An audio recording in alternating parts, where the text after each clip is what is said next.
नमस्कार दोस्तों, मैं संतोष तिवारी SWH न्यूज के उत्तराखंड की शान के 90वें एपिसोड में आप सभी का स्वागत करता हूं। आज के एपिसोड की शुरुआत मैं मजाज के एक शेर से करना चाहूँगा। छुप गए वो साजे हस्ती छेड़कर, अब तो बस आवाज ही आवाज है। आज हम बात कर रहे हैं उस जमाने की जब रेडियो सेट से गूंजती हुई आवाज भारत के जन जन को सम्मोहित कर लेती थी, जिनका समाचार पढ़ने का अंदाज, उच्चारण की शुद्धता, झन्नाटेदार रोबीली आवाज किसी भी श्रोता को रोमांचित कर देने के लिए काफी थी। आज हम बात कर रहे हैं अपने जीवन काल के लेजेंड और कुमाऊं के गांधी कहे जाने वाले देवकीनंदन पांडे की। तो आइए शुरू करते हैं।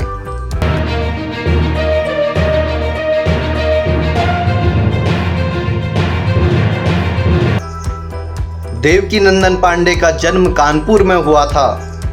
उनके पिता शिवदत्त पांडे अपने क्षेत्र के जाने माने डॉक्टर थे। बाकी छात्रों की तरह सामान्य छात्र रहे पांडे जी का बचपन अल्मोड़ा में बीता और उनकी प्रारंभिक पढ़ाई भी अल्मोड़ा से ही हुई।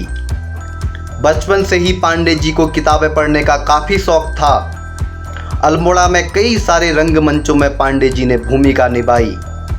40 के दशक में अल्मोड़ा जैसी छोटी जगहों पर मात्र 2 ही रेडियो हुआ करते थे, एक स्कूल के अध्यापक जोशी जी के घर में और दूसरा एक व्यापारी शाह जी के घर में था।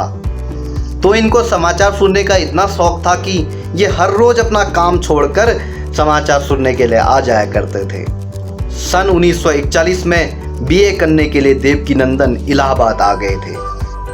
1948 में जब आकाशवाणी की हिंदी समाचार सेवा शुरू हुई, तब करीब 3000 उम्मीदवारों में से उनकी आवाज़ और वाचन शैली को सर्वश्रेष्ठ पाया गया।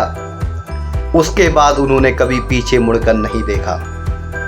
उनके पढ़ने का अंदाज करोड़ों श्रोताओं के दिल को छू जाता था। किसी भी बड़ी खबर के वक्त पांडे जी को याद किया जाता था। सरदार पटेल, लियाकत अली, मौलाना आज़ाद, गोविंद वल्लभ पंत, पंडित जवाहरलाल नेहरू, जयप्रकाश नारायण इत्यादि लोगों के निधन का समाचार देवकीनंदन पांडे जी के स्वर में ही गूंजा था।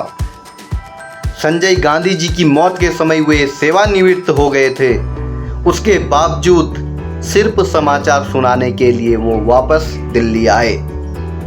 देवकीनंदन पांडे को अपनी शख्सियत की लोकप्रियता का अंदाजा उस दिन लगा जब श्रीमती इंदिरा गांधी ने एक बार आकाशवाणी के स्टाफ आर्टिस्टों को उनकी समस्या सुनने के लिए अपने वहां निमंत्रण दिया।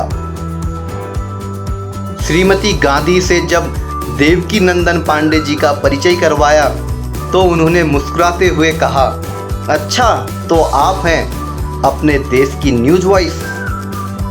देवकीनंदन पांडे जी की आवाज़ का जादू इतना ज़बरदस्त था कि अमेरिका की वॉइस ऑफ अमेरिका जैसी अंतर्राष्ट्रीय संस्था ने उन्हें ऑफर दिया, लेकिन देश प्रेम के कारण उन्होंने जाने से साफ मना कर दिया। उन्होंने कुमाऊं पर एक किताब भी लिखी थी, कुमाऊं अ पर्सपेक्टिव बुक। उनकी आवाज़ को सुनने के लिए पूरा देश इंतजार करता था। देवकीनंदन पांडे जी को कुमाऊं का गांधी भी कहा जाता है। सन 2001 में देवकीनंदन पांडे जी ने अपने जीवन की अंतिम सांस ली। उर्दू और हिंदी की मिश्रित आवाज़ में पहाड़ी टोन आज भी पत्रकारिता करने वाले लोगों को सीख देती है। अपनी आवाज़ का जादू बिखेरने वाले देवकीनंदन पांडे जी को आज हम नमन करते हैं। इससे पहले उत्तराखंड की शान में हम 8 वीडियो और अपलोड कर चुके हैं, जिनका लिंक मैंने डिस्क्रिप्शन बॉक्स में डाल दिया है। आप उन वीडियो को भी देख सकते हैं और उत्तराखंड के प्रति अपने ज्ञान को बढ़ा सकते हैं। आज के लिए इतना ही। इसी तरीके से देश, दुनिया और हमारे प्यारे उत्तराखंड की खबर देखने के लिए SWH न्यूज़ को लाइक, शेयर और सब्सक्राइब अवश्य कर दीजिए। बहुत बहुत धन्यवाद। जय देवभूमि उत्तराखंड।